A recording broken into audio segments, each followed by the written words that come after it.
अंदाज को पॉपुलर कर रखा है। तो अब मुझे कोई कास्ट करता है या सेट पे जाता हूँ तो मुझे बोलते हैं कि आप अपने टाइप से करो।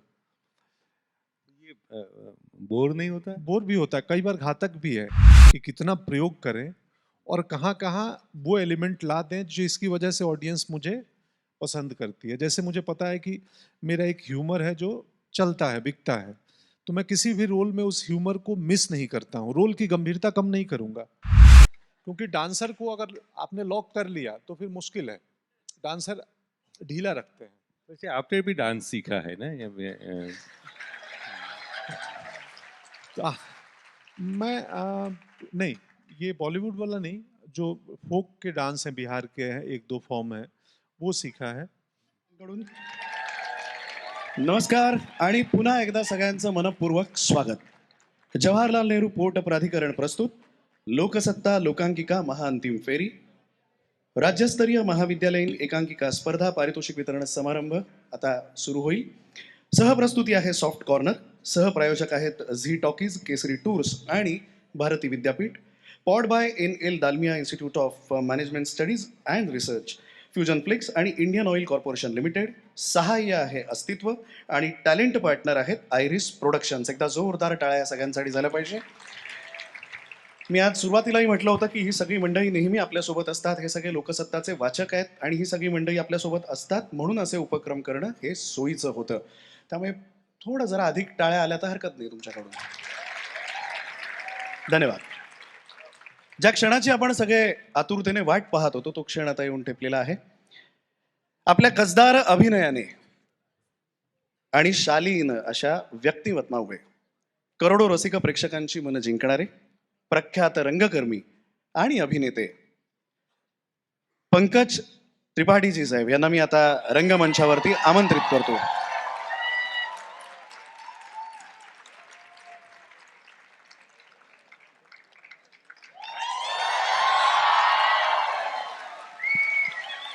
जोरदार टाळ्या आपल्या सगळ्यांकडून अपेक्षित आहेत। आजच्या या लोकसत्ता लोकांकिका महाअंतिम फेरीकरिता प्रमुख पाहुणे म्हणून ते उपस्थित आहेत।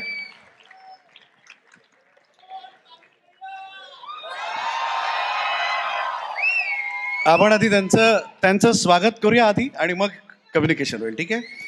माननीय पंकज त्रिपाठी सरांचं स्वागत करण्याची विनंती पुष्पगुच्छ देऊन जवाहरलाल नेहरू पोर्ट प्राधिकरणचे माननीय गिरीश थॉमस साहेब यांना मी विनंती करतो, त्यांनी कृपया रंगमंचावरती यावं। जोरदार टाळ्या त्यांच्यासाठी झालं पाहिजे। आपसे अनुरोध है, आप कृपया रंगमंच पर आए।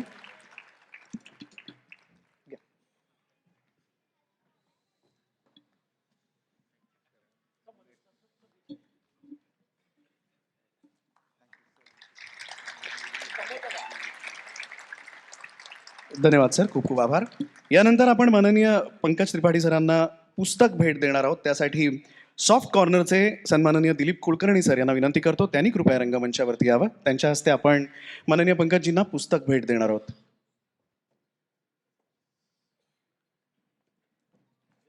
पुन्हा एकदा जोरदार टाळ्या त्यांच्यासाठी झाल्या पाहिजे।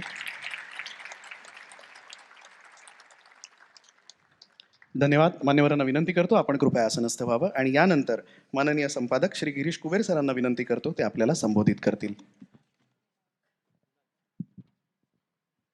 नमस्कार, आपलं सगळ्यांचं स्वागत। खरं म्हणजे मी त्यांना तुम्ही मार्गदर्शन करा असं सांगितलं होतं, अशी विनंती केली होती, पण ते म्हणाले मार्गदर्शन वगैरे छोड़ दो, आप ही कुछ सवाल पूछ दो। तर तुमच्या सगळ्यांच्या वतीनं मी प्रश्न त्यांना विचारेन, तुमच्याच मनातले ते प्रश्न असतील। तो पहली चीज़, ये होनहार बच्चे हैं, अलग अलग जगह से आए, थिएटर पे बड़ा लगाव है, बड़ी उनकी, I mean they just love theatre. आप क्या बताएंगे उनको पहले? मैं क्या बताऊं? नमस्ते। हेलो, आप सभी को पहले तो नमस्ते, प्रणाम। जब सर ने मुझे बताया कि ये नाटक का आयोजन है, तो चूंकि मैं खुद थिएटर से आया हूँ, जो भी करता हूँ पर्दे पे, उसकी बुनियाद, उसकी नींव, उसकी पाठशाला, उसकी लर्निंग सब थिएटर से ही है। तो जो भी हूँ रंगमंच की बदौलत हूँ, और जब भी कहीं रंगमंच का ऐसा आयोजन होता है, और ख़ास करके तब जब आप जैसे यंग टैलेंट का हो, तो मुझे लगता है मेरी नैतिक जिम्मेदारी है, मुझे यहाँ जाना चाहिए, तो इसलिए आता हूँ। सिर्फ मिलने आया हूँ। सर ने बोला मार्गदर्शन करो, तो मैं भी खुद मार्ग खोज ही रहा हूँ अभी। तो जो स्वयं मार्ग खोज रहा हो, वो मार्गदर्शन दूसरे को कैसे कराए। मुझे अच्छा लगा। हाँ, अपने अनुभव थोड़े बहुत शेयर करूँगा आगे बातचीत के दरमियान, जो सवाल आएंगे उससे मैं अपनी एक्टिंग प्रोसेस को लेके या जैसे भी प्रश्न सर पूछेंगे, तो जो अनुभव है, जितनी सूझबूझ है, वो आप सबसे मैं शेयर करूँगा, साझा करूँगा। आप छोटे से शहर से, छोटे से गांव से एनएसडी गए। एनएसडी का एक्सपीरियंस आपका कैसा रहा? सहपाठी कौन थे? कौन आपके वहाँ के कुछ यादें अगर जी। बताएंगे, जो सिखाने वाले कैसे होते थे? क्योंकि वहाँ सब करना पड़ता है। आपने लाइट अरेंजमेंट किया होगा, आपने म्यूजिक का से सीखा जी, जी, होगा, बिल्कुल। वो जो बैक बैक स्टेज का जो भी कुछ होता है, हुँ। और एक्टिंग ऑब्वियसली वो तो है ही। एनएसडी की ट्रेनिंग बहुत कमाल की ट्रेनिंग है। हम भी आपकी तरह अमेच्योर थिएटर करते थे पटना में, और इम्पल्सिव एक्टर थे, इम्पल्स पे काम करते थे। सीरियस सीन में भी कॉमेडी कर देता था मैं, क्योंकि लगता था ऑडियंस हँसेगी तभी कुछ बात हुई। तो वहाँ गया और वहाँ पता चला कि यार ये तो इतना पढ़ाएँगे। बहुत सारी किताबें हैं, ऊपर से सबसे पहली हमारी क्लास लगा दी नेशनल स्कूल ऑफ ड्रामा में कारपेंटरी की। कुर्सी, टेबल, मेज, उस ड्राइंग करना है और उसको बनाना है। तो हमें लगा अरे यार हम एक्टर बनने आए थे, बढ़ई की ट्रेनिंग दे रहे हैं कारपेंटर बना रहे हैं। पर थर्ड ईयर में जाने के बाद और उसके बाद आगे चल के अब समझ में आया कि एक्टर के लिए वो ट्रेनिंग कितनी ज़रूरी है। कि कारपेंटरी की ट्रेनिंग सिर्फ कुर्सी टेबल बनाने की ट्रेनिंग ही नहीं है, वो डायमेंशन की ट्रेनिंग है, वो आकार की ट्रेनिंग है, वो एस्थेटिक्स की ट्रेनिंग है, उसमें डिटेलिंग इन्वॉल्व है, बहुत सारी चीज़ें इन्वॉल्व है जो आगे चल के एक्टर की परफॉर्मेंस में भी वो लानी पड़ती है। डेप्थ बोलते हैं ना कि यार वो एक्टर बहुत डेप्थ वाला है, तो डेप्थ क्या है? डेप्थ वही है जो कारपेंटरी में सिखाई जाती है। तो एनएसडी के ट्रेनिंग में वो कारपेंटरी से ताल्लुकात हुआ। लकीली एनएसडी ने हमें सेकंड ईयर में एक स्टेट भेजती है किसी राज्य में, हिंदुस्तान के अलग, भारत के किसी भी प्रदेश में, जो वहाँ के लोक कलाओं को, फोक आर्ट को सीखें। तो मैं खुशकिस्मत हूँ कि मुंबईकर हूँ, मेरी कर्मभूमि यहीं है। हमारे को महाराष्ट्र ही मिला था, और हमें कमलाकर सोनटक्के जी हमारे इंस्ट्रक्टर थे, और सबसे पहले लेके चले गए कोंकण, और वहाँ कुडाल के पास वलावल एक गांव है जहाँ पे दशावतार हमें सीखनी थी। और एक महीना हमने दशावतार सीखी वहाँ पे, और एक परफॉर्मेंस भी तैयार किया जिसका दिल्ली जाके शो किया। तो 2 महीने का टूर था जिसमें 1 महीने हम दशावतार सीखे, बाकी के 1 महीने महाराष्ट्र के अलग अलग लोक कलाओं को सीखे। जो संगीत नाटक यहाँ होते हैं उनको सीखे, जो नाट्य संगीत है उसको सीखे। तो मुझे महाराष्ट्र के सांस्कृतिक मैप के बारे में उस जानकारी मिली। तो हम खुशकिस्मत थे कि मुझे मुंबई आने के पहले तकदीर ने महाराष्ट्र के सांस्कृतिक परिवेश से थोड़ा परिचय करा दिया था। तो ये एनएसडी का अनुभव है थोड़ा, और क्या अनुभव है। और जैसे जैसे सीखते हैं वैसे वैसे समझ में आता है कि बहुत कुछ सीखना ज़रूरी है। उस समय, अब मुझे लगता है कि अब मुझे ज़िंदगी में दोबारा मौका मिले नेशनल स्कूल ऑफ ड्रामा जाने का, तो मैं ज़्यादा बेहतर सीखता। उस समय लगता था कि यार ये लोग क्या टाइम वेस्टेज कर रहे हैं, एक्टर को ये सीखने की क्या ज़रूरत है। पर अब मुझे लगता है कि नहीं, कभी भी आपको कैसा भी शिक्षक मिले, कोई भी ट्रेनिंग मिल रही हो ना, मन ना करे तो भी चुपचाप सीखना। क्योंकि ये संभव है कि आप जीवन के 10 साल 15 साल बाद जाके उस टीचिंग की मीनिंग आपको समझ में आएगी, जो उस वक्त बोरियत और बकवास लग रहा था। पिता क्या होता है इसकी समझ मुझे पिता बनने के बाद पता चला। तो जब मैं पुत्र था तो मैं पिताजी को वो तवज्जो नहीं देता था, जब देने लायक हुआ तो पिताजी नहीं रहे।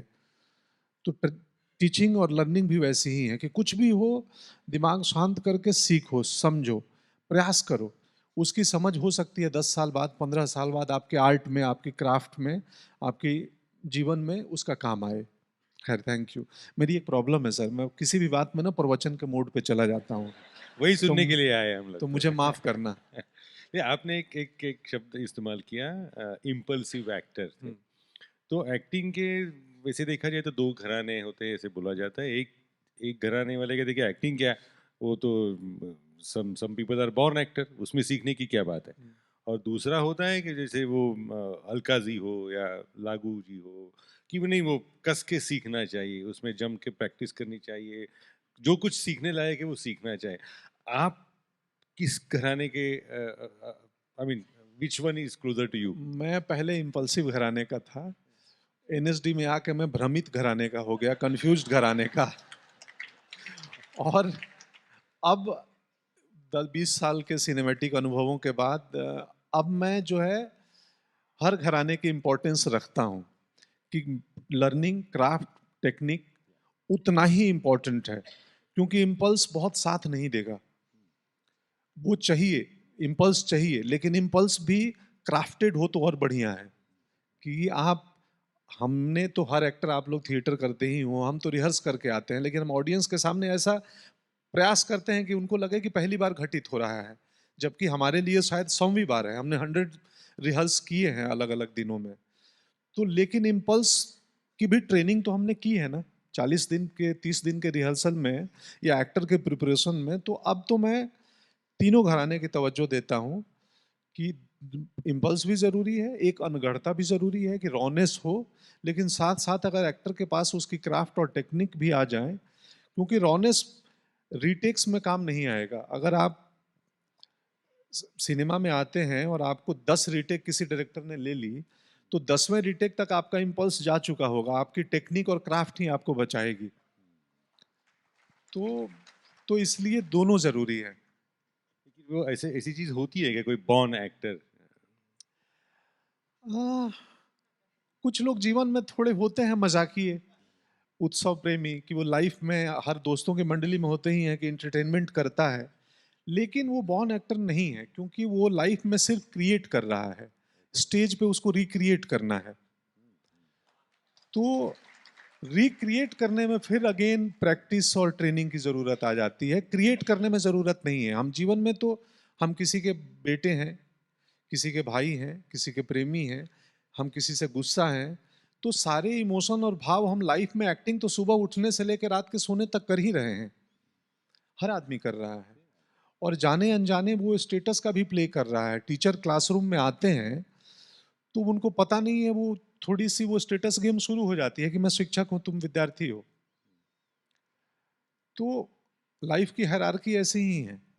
तो हम एक्टिंग तो थ्रू आउट कर रहे हैं, पूरे दिन कर रहे हैं, पूरी लाइफ में कर रहे हैं, लेकिन स्टेज पे हम रिक्रिएट करते हैं। तो रिक्रिएट करने में फिर बॉर्न टैलेंट से ज़्यादा इसकी टेक्निक की भी ज़रूरत है कि यार मुझे क्या क्या करना है, कौन सी लाइट पकड़नी है, मुझे कैसे करना है, कि वो जादू है कि हमारे पास कबूतर भी है और रुमाल भी है।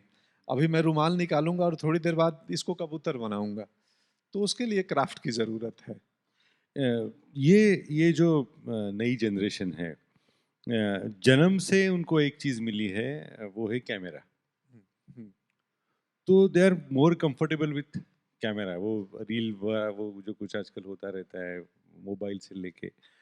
तो इन बच्चों को, I mean, how do you teach them method acting? वो स्टालिन स्टाविस्की एंड अलका जी, वो सब घराने वाले, वो मायने रखता है क्या इनके लिए? उनको कैसे सिखाएं कि मेथड एक्टिंग कैसे सिखाएं? आ, हर किसी को सीखने और सिखाने की ज़रूरत भी नहीं है। मुझे लगता है कि वो ना जो स्टानिस्लॉवस्की का जो मेथड है, पढ़ना चाहिए हर अभिनेता को क्लास में, लेकिन वो सब पढ़ने के बाद हर हर एक्टर अपना एक मेथड बनाता है, जो उसका दुनिया का हर एक्टर जो है, मुझे लगता है मेथड एक्टर है। जो खराब एक्टिंग करता है वो उसका मेथड खराब है, और जो अच्छी एक्टिंग करता है उसका मेथड सही है। तो कोई भी एक्टर मेथड एक्टर ही है। मेथड उसका खराब हो तो खराब करेगा। तो सब पढ़ो, सारा कुछ सर पढ़ने के बाद कलाकार अगर लगातार प्रैक्टिस में है, रियाज कर रहा है, इन्वॉल्व हो रहा है, सोच रहा है, तो उसका अपना एक तरीका धीरे धीरे डेवलप होता है। उसको सिनेमाई तौर पे कई बार बोलते हैं उनका खास एक अंदाज है, स्टाइल है। जैसे मेरी एक सिनेमा ने एक खास अंदाज को पॉपुलर कर रखा है। तो अब मैं मुझे कोई कास्ट करता है या सेट पे जाता हूँ तो मुझे बोलते हैं कि आप अपने टाइप से करो। ये बोर नहीं होता? बोर भी होता है, कई बार घातक भी है कि कुछ गंभीर क्रिटिक्स बोलते हैं यार एक ही टाइप का कर रहा है। मैं बोलता हूँ उसी टाइप करने के पैसे मिल रहे हैं। मैं क्या करूं? मैं प्रयोग करूंगा तो वो ऑडियंस जो आदी हो चुकी है एक खास किस्म की, संभव है कि उस प्रयोग में एक्सपेरिमेंट को नकार दे कि हमें ये नहीं देखना है, हमें तुम्हारा वही देखना है जो तुम पहले करते थे। बट अगेन अब हमारे जैसे थिएटर से आए हुए अभिनेता एक बीच धार में चलता है कि कितना प्रयोग करें और कहाँ कहाँ वो एलिमेंट ला दें जो इसकी वजह से ऑडियंस मुझे पसंद करती है। जैसे मुझे पता है कि मेरा एक ह्यूमर है जो चलता है, बिकता है, तो मैं किसी भी रोल में उस ह्यूमर को मिस नहीं करता हूँ, रोल की गंभीरता कम नहीं करूँगा। बट सीरियस आदमी में भी ह्यूमर होता है, तो मैं थोड़ा सा कि यार एंगेजमेंट ज़रूरी है ऑडियंस के लिए। अगर एक बार मुस्कुराहट आ जाए आपके चेहरे पे तो आप एंगेज हो जाएंगे मेरे साथ, उसके बाद मैं क्या बात कह रहा हूँ आप बेहतर सुनेंगे। तो इससे दो सवाल शुरू होते हैं इससे। एक तो आपने कहा कि वो जिस तरीके से करते हैं लोगों को अच्छा लगता है, उसके पैसे मिलते हैं, तो उसके बारे में दूसरा सवाल। लेकिन पहले उसके ये जो ऑडियंस को खुश करने का एक जो एक अपने आप में एक चीज़ शुरू हो जाती है। डोंट यू थिंक आप में जो एक कलाकार है उसके ऊपर ऑडियंस का इन्फ्लुएंस ज़्यादा होने से वो अपने जो अंदर का जो कलाकार है ही सफर्स अ लॉट उसका हाँ। उसका हाँ। तो हाउ यू टैकल इट? मैं ये प्रश्न मेथड एक्सिंग से आया था कि कोई भी बच्चा सारी थ्योरी पढ़े, ईस्टर्न वेस्टर्न हिंदुस्तानी बहुत सारी हैं, नाट्यशास्त्र भी है, प्रसन्ना सर ने भी किताबें लिखी हैं, भारत में बहुत एक्टिंग पे किताबें लिखी गई हैं, वेस्ट की भी हैं, यूरोप की या रसिया की। तो उससे हम मेथड से आए कि हमारा मेरा एक हर एक्टर का अपना मेथड होता है, सब कुछ पढ़ने के बाद वो अपना एक तरीका बनाता है। फिर वो तरीका अगर वो अभिनेता कमर्शियल हो गया, इधर कमर्शियल थिएटर और कमर्शियल सिनेमा दोनों में, तो धीरे धीरे उसका एक खास चीज़ बिकने लगता है और फिर वो बाद में जो आपका सवाल है कि वो ट्रैप हो जाता है कि यार ये तो मुझे एक ही दिशा में लेके जा रहे हैं। तो कई बार अभिनेता थोड़ा सा दुखी होता है कि यार ये क्या हो रहा है। जैसे मैं उस दुखी दौर से चल रहा हूँ। मैं पिछले 6 महीने से मैंने कोई नई फिल्म मुझे पसंद ही नहीं आ रही है, मैं लिया ही नहीं हूँ कि सब देखता हूँ और कोई स्क्रिप्ट मुझे एक्साइट नहीं करती है। मुझे लगा ये क्या हो गया, 6-8 महीने हो गया, आप कोई नई कहानी नहीं सिलेक्ट कर रहा हूँ तो मुझे लग रहा है कि यार मैं कितना दिन खाली बैठूंगा, अब कुछ इसी में से करना पड़ेगा। क्योंकि अब उसमें से कुछ ढूंढना पड़ेगा, कुछ अलग ढूंढने के लिए बैठो तो 6-8 महीने गुजर गए, कुछ अलग मिला नहीं। एक आध मिली तो मेरी मनोदशा नहीं है वैसा करने का, तो थोड़ी चिंता तो होती है अभिनेता को कि यार ये क्या हो गया, क्या करें। फिर लगता है कि चलो अब चूंकि अभिनय करना मेरे लिए सिर्फ अ, दो चीजें हैं, एक तो मेरी रोजी रोटी है, उससे मेरा घर चलता है, मेरे बिल्स निकलते हैं। दूसरा है कि मैं अभिनय के सिवाय और बहुत कुछ करना चाहता हूँ, घूमना चाहता हूँ, गार्डनिंग करना चाहता हूँ, तो मुझे लगा कि ये सब कर लो जब तक मन लायक स्क्रिप्ट नहीं आ रही है। एक दिन थक हार के फिर वैसा जो आएगा करूँगा, क्या करूँगा। पाँच आगे छः अगेन महीने मैं मेरा बड़ा मन चल रहा है अभी कि मैं कुछ थिएटर में थिएट्रिकल परफॉर्मेंस वही आपको वही लेके जा बनाऊं रहा और उसमें वो कर लूं जो सिनेमा में नहीं कर पा रहा हूँ या नहीं मिल रही है। 5-6 महीने जब आपसे बात हो रही थी तो आपने कहा था कि मैं जब छोड़ के बस एक वर्ल्ड टूर करना चाहता हूँ, जो देखना चाहता हूँ, घूमना चाहता हूँ और जो कुछ चाहता हूँ वो करना चाहता हूँ। वो कुछ करने को मिला है वो अभी? नहीं, मैं करने का सोचा और मुझे यूएस से मतलब कुछ लोगों ने बुलाया कि आ जाओ, और वो बोले हम यहाँ 8-9 शो करा लेंगे। हम बोले ठीक है, क्या करवाओगे? बोला टॉक शो करा लेंगे। फिर लगा मुझे फिर वहीं फंस रहा हूँ मैं वापिस, वहां जाके भी प्रवचन दूंगा। तो घूमा, तो घूमने का मौका मिला, घूमने काफी जगह गया, घूमा। उसी का एक ये कपड़ा जो है अरुणाचल का ही है। वहाँ के एक मित्र ने दिया ईटानगर मुझे, के ईटानगर में मैं थिएटर फेस्टिवल में गया था, तो ये मफलर उन्होंने दिया और बोला आप जाओ, आप जहाँ भी जाना हमारे अरुणाचल के बारे में, हमारे कल्चर के बारे में बातें करना। तो ये कपड़े का कर्ज मैं उतार दिया आप सबको बता के। वो जो दूसरा सवाल बचा था वो इसी मंच पे नासिर जी ने परेश रावल जी ने कहा था कि वो जो घर चलाना होता है, पैसा कमाना होता है, उसके लिए हम फिल्म करते हैं, लेकिन वो जो एक अंदर की एक आवाज़ होती है जो प्लेजर ढूंढना चाहते हैं, उसके लिए हम थिएटर करते हैं। तो ये ऐसा पहले से दूसरा आपका जो वहाँ से वहाँ स्थित्यंतर होना चाहिए, वो अब what are you looking at, I mean when it is now? मैं तो वो घर चलाने के लिए सिनेमा करता हूँ और हृदय चलाने के लिए किताब भी पढ़ लेता हूँ। तो उससे भी मेरा काम चल जाता है कि चलो कुछ तो नई चीज़ पढ़ा, कुछ तो कुछ ज्ञान हुआ। पर मेरा मन है थिएटर करने का, लेकिन वो फॉर्मेट अभी तक विकसित नहीं कर पाया, कैसा करूँ? बड़े ग्रुप वाला करूँ, छोटा करूँ? फिर डर भी लगता है कि इतने सालों बाद स्टेज पे आएँगे। आपको भी डर लगता है? हाँ, हाँ, अरे बिल्कुल लगता है सर। ये ऐसी बातचीत में नहीं लगता है, लेकिन परफ़ॉर्म करना होगा तो इसी ऑडियंस के सामने मेरी हार्ट बीट बढ़ी रहेगी विंग्स में, कि मैं घुसूँगा अभी भी। हर शो में मुझे मुझे जब मैं करता था थिएटर दिल्ली में या पटना में, तो मैं स्टेज पे आने के 2 मिनट, डेढ़ मिनट बाद में नॉर्मल होता था, तब तक मेरा हार्ट बीट बढ़ा रहता था।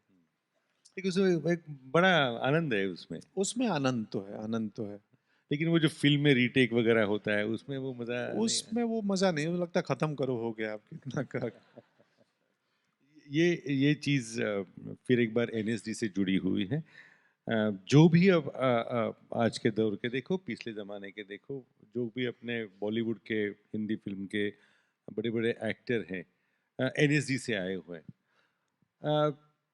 कंपैरिजन कैन बी अनफेयर, लेकिन आजकल देखा जाता है कि वो बच्चा इंजीनियरिंग होता है हुँ। और जॉब सेल्स का करता है। आप एनएसडीए में थिएटर का अच्छा खासा सीखे और वो पूरा आपका फिल्म में जा रहा है, तो डोंट यू थिंक इट्स कुछ तो करेक्ट अ, करना पड़ेगा? नहीं सर, इसके 2 पहलू हो सकते हैं। एक तो ये कि हम आते हैं हिंदी इलाकों से, बिहार और यूपी, या हिंदी थिएटर जो है वो कमर्शियल थिएटर नहीं हुआ है। महाराष्ट्र में है कमर्शियल थिएटर, मराठी थिएटर या गुजराती है, कि एक थिएटर का अभिनेता थिएटर की ट्रेनिंग करे और उसके बाद थिएटर करके अपना घर चला ले, एटलीस्ट बेसिक चला ले।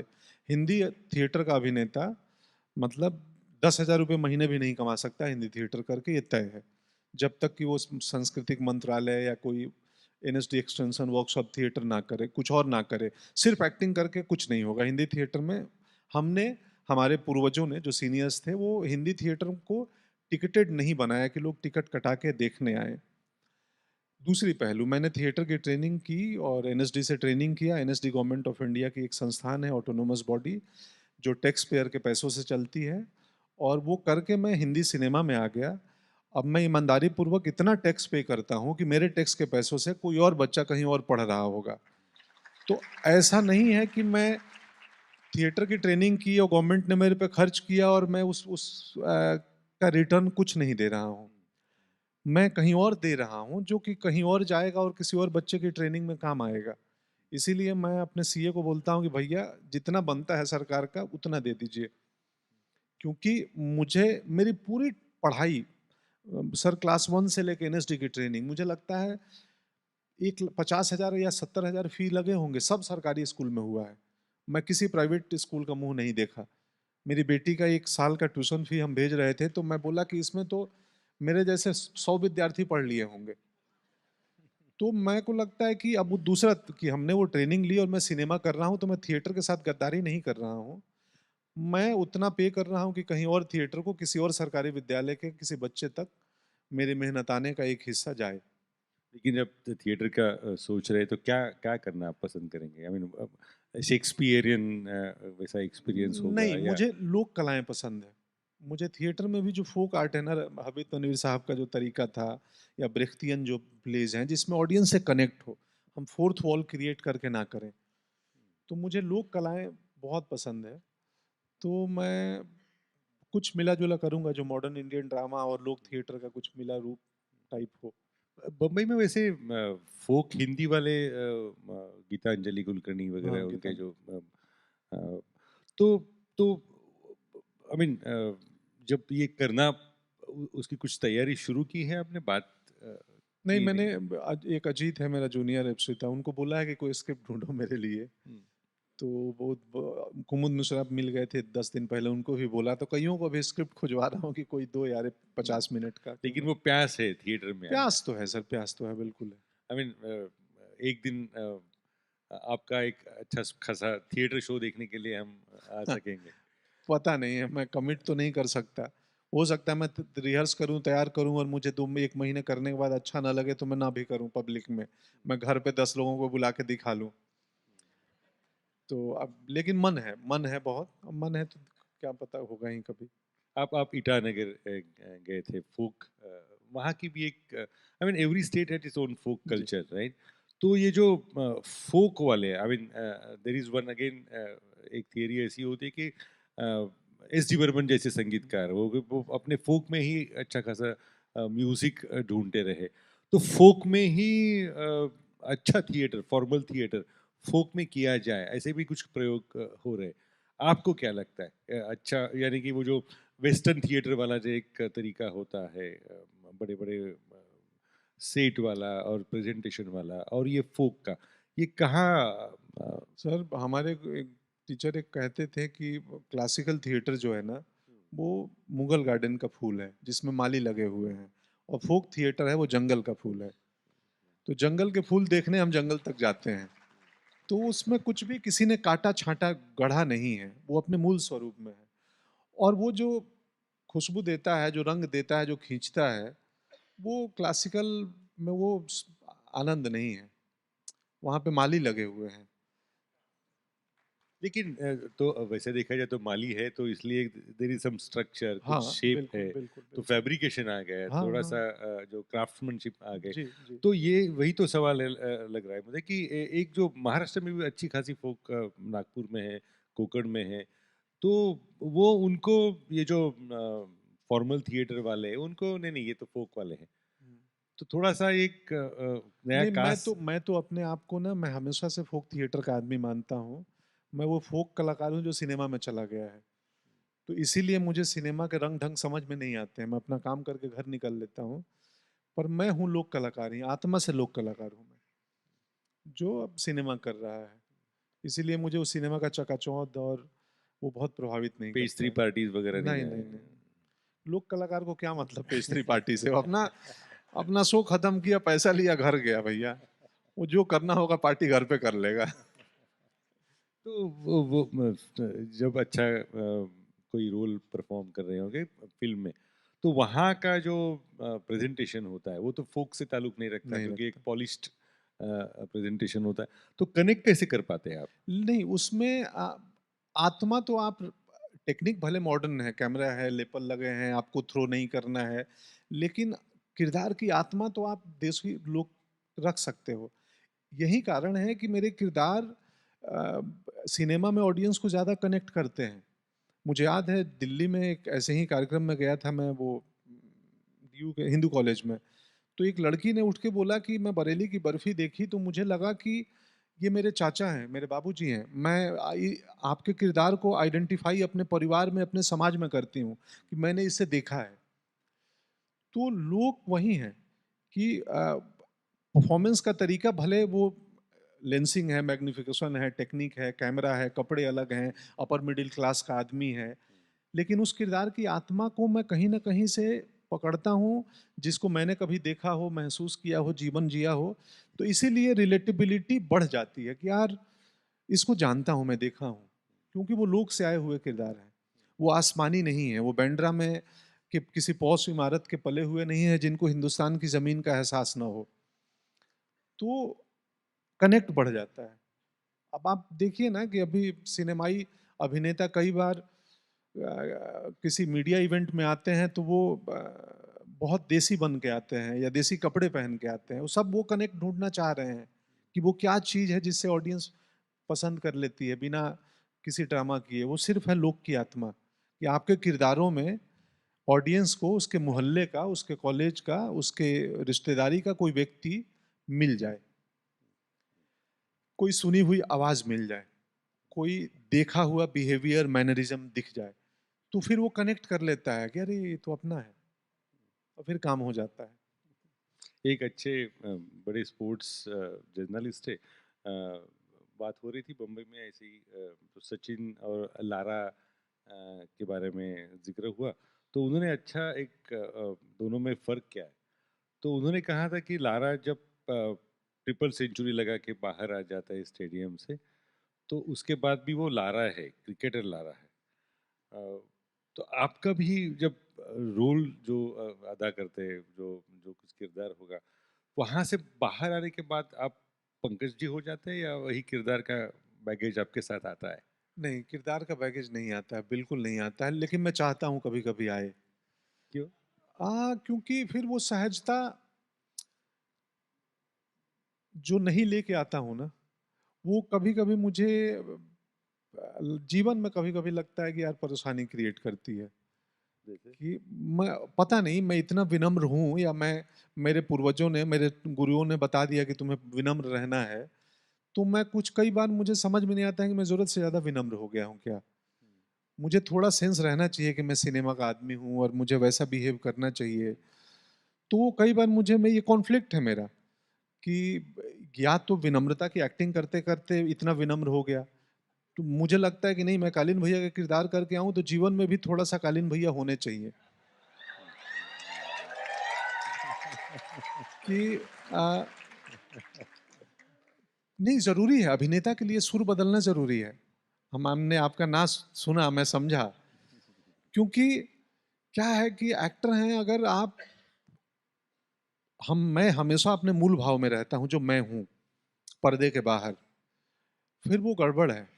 कभी-कभी थोड़ी एक्टिंग भी करनी चाहिए, अपने ही किसी एक किए हुए किरदार को या एक काल्पनिक किरदार को जिसको किया नहीं है, आगे कभी करूँगा, प्रैक्टिस करके उसके मैनरिज़्म, उसके बिहेवियर में थोड़ा 1 आध हफ्ते जी के देखो, जीवन। तो वो भी मैं उस पे सोच रहा हूँ कि ऐसा करूँगा।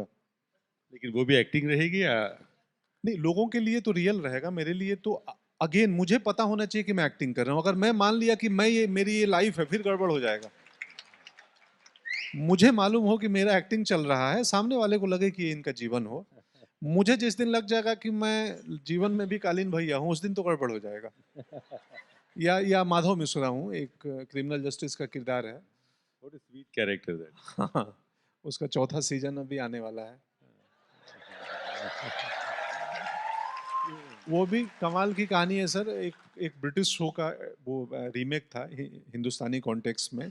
ओरिजिनल शो 2 सीज़न बने हैं, रीमेक चौथा बन गया। ये आपका एक अलग सा तरीका है, पॉजेस लेके हुँ। बड़ी शांति से सामने वाले को, अब यू टेक हिम और हर इनटू कॉन्फिडेंस और देन डिलीवरी हो जाती है। ये एनएसडी वाला है या आपने ढूंढा है? नहीं, ये ढूँढा है, ये खोजा है। एनएसडी वाला तो कई टीचर्स से मिले थे, ये धीरे-धीरे करते-करते बना है और कई बार कई किरदारों के लिए मुफ़ीद नहीं होता है ये तरीका, तो उसको तोड़ता भी हूँ। एक बार तोड़ा था एक फ़िल्म में, कमर्शियल फ़िल्म थी, लक्ष्मण उतेकर की फ़िल्म लुक्का छुपी। तो उसमें जो किरदार था बाबूलाल, वो उसके जैसे कपड़े मुझे दिए गए, कॉस्ट्यूम उन्होंने ब्रीफ की कि बड़ा कलरफुल है, बाल भी कलर करके रखता है, कपड़े उसके ऐसे हैं। तो फिर मैंने उन कपड़ों के और उनके स्टाइल के आधार पे मैंने वो किरदार को बनाया और वो मेरे वाले स्पेस से थोड़ा अलग था। तो कई गंभीर क्रिटिक्स ने बोला कि पंकज ने क्या किया, वेस्ट हो गए। और कई ऑडियंस मुझे मिलती है, बोलती है वो कमाल था वो बाबूलाल का किरदार। क्योंकि मैंने उसमें तय किया था कि ना वो कलरफुल कपड़ों को देख के कि वो थोड़ा ना उसकी बॉडी डांसर वाली होगी। तो वो जब भी रहेगा तो सीधा नहीं रहेगा, थोड़ा झुका रहेगा, ऐसा।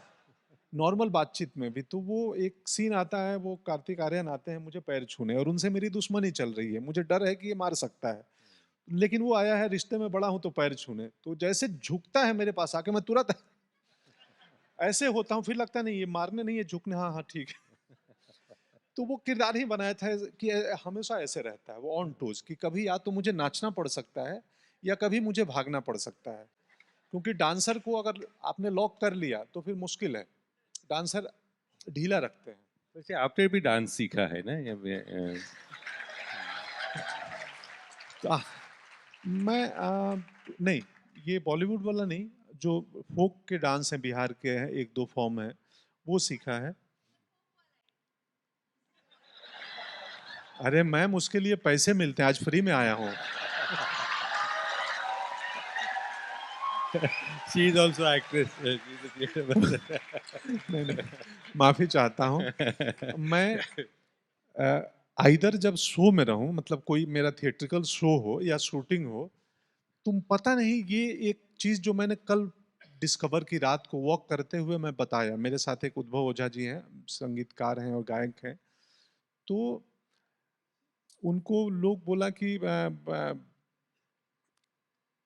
भाई क्रिएटिव आर्ट होना चाहिए, तो उस पर बात चली। तो मैं बोला कि मैं अगर किसी कोई कैरेक्टर कर रहा हूँ, सिनेमा हो या स्टेज हो, तो मैं बिंदास नाच लूंगा। जैसे मैं हूं पंकज, अगर मैं सिर्फ स्टेज पे ही नहीं, मैं किसी की शादी बारात में गया हूं, मेरे से डांस ही नहीं होता है, मेरी बॉडी ही एकदम फ्रीज हो जाती है, जाम नहीं चलती है। तो जैसे मैं अभी जो किया, वो एक समझाने के तरीके में किरदार में कर दिया। अगर वो मुझे बोलो दोबारा करो तो मुझसे नहीं होगा। तो मेरी बॉडी कभी भी बारात में और ऐसे जनरल टॉक में डांस अलाउ ही नहीं करती है। ये मैं खोज रहा हूँ कि ऐसा क्यों है कि मुझे नचवाना है तो आइदर प्ले हो या शूटिंग हो, उसके सिवाय मतलब मेरी पत्नी कहीं भी नाच सकती है, मुझसे नहीं नाचा जाता है। और ये ब्लॉकेज क्यों है, मैं इसको खोज रहा हूँ। अभी आई थिंक मेडल वहां लग चुके हैं। आखिरी सवाल, हाँ। बॉलीवुड में से जो आपने नहीं किया होगा, तो उसमें से कौन सा किरदार आपको लगता है कि ये मुझे मिलना चाहिए था, मैंने करना चाहिए था? जो ऑलरेडी बन चुके हैं। हाँ, बन चुके हैं, हाँ। लेकिन आपने नहीं किया हो, अगर उसका अगर रीमेक हो रहा है तो ये रोल मुझे मिलना चाहिए। यदि तीसरी कसम पे दोबारा फिल्म बने, राज कपूर वाली, राज कपूर साहब वो वाली जी, इस वाली वो, हाँ इस, हाँ, तो उसमें गाने, उसमें हीरामन कहाँ सजन रे झूठ झूठ मत बोलो, तो ही वो, क्योंकि वो उसके लेखक जो हैं वो फणीश्वरनाथ रेणु हैं, बिहार के हाँ, हैं। हाँ, और वो कहानी मुझे बहुत पसंद है। 30 पन्नों की कहानी है, मारे गए गुलफाम और तीसरी कसम उर्फ मारे गए गुलफाम। और वो लेखक कमाल लिखते हैं। महिला आंचल उनका एक बहुत चर्चित उपन्यास है। तो मैं पिछले दिनों देख रहा था वो फिल्म, तो उसमें बहुत कमाल की चीज़ है कि वो उस फिल्म का किस्सा भी पढ़ रहा था। शैलेंद्र जी उसके प्रोड्यूसर थे, और अंत में चाहते थे सब लोग कि हीरो हीरोइन मिल जाए। राज साहब को वो वहीदा जी का किरदार मिल जाए हीरो हीरोइन, क्योंकि दुखांत नहीं मिलते हैं। तो शैलेंद्र जी ने कहा कि भाई मैं लेखक राइटर को बुलाता हूँ, आप उनसे बात करिए, अगर वो मान जाएंगे तो फिर मिलवा देना। तो रेणु जी आए मुंबई, उनके उनकी किताब पढ़ रहा था, उसमें इसका जिक्र था। तो उनसे कहा गया कि भाई आप ये मीटिंग में बैठे हैं डिस्ट्रीब्यूटर और बाकी लोग, और जाओ और वो लोग कुछ कहेंगे, आप आप जो कथाकार को लगे वो तय कर लेना। अब पूरा निर्णय शैलेंद्र जी ने, प्रोड्यूसर ने उनको बोला आपके ऊपर है, और नहीं मिलने दिया। उन्होंने बोला नहीं, मेरी कहानी में नहीं मिल सकते हैं ये दोनों, क्योंकि किस्सा ये, समस्या ये है कि कहानी में जब वो महुआ घटिया घटवारियन का एक दृश्य है, वो नहाने जाती है नदी में, बोलता है हाँ मत नहाइए, बोलता है कि यहाँ कुंवारी लड़कियां ही नहाती हैं, और वो नहीं नहाती है, मेरे ख्याल से कि नहा लेती है, मुझे याद नहीं आ रहा है। कि उसको मालूम है कि वहां अगर वो अंत में मिलती है, इसको लगता है कि ये कुमारी है, अगर मैं उतर जाऊं और रुक जाऊं तो फिर इसका जो भरोसा है वो टूट जाएगा। तो एक व्यक्ति के मन के भरोसा को ना टूटे, इसके लिए एक कहानी में दो लोग अलग हो जाते हैं। अद्भुत कहानी है वो। राज कपूर जी ने वो किरदार हाँ, निभाया राज था, कपूर साहब, वो वहीदा जी इस को मैं करके मिला। था, हाँ। और इस, सर कहानी में इस लिखा हुआ है, हाँ क्या? कहानी में भी इस वो कैरेक्टर करता है, और लिख के गए हैं रेणु जी। वो कुछ गाने भी हैं कहानी में। मैं जब वहीदा जी को मिला दादा साहब फाल्के के टाइम पे, मुझे भी नेशनल अवार्ड मिल रहा था, तो मैंने बताया कि ये मुझे बहुत पसंद है। और एक छोटा सा फ्रेम है जहाँ कैमरा पैनिंग में 1 सेकंड के लिए वो लगता है कि कैमरे में देख रही हैं।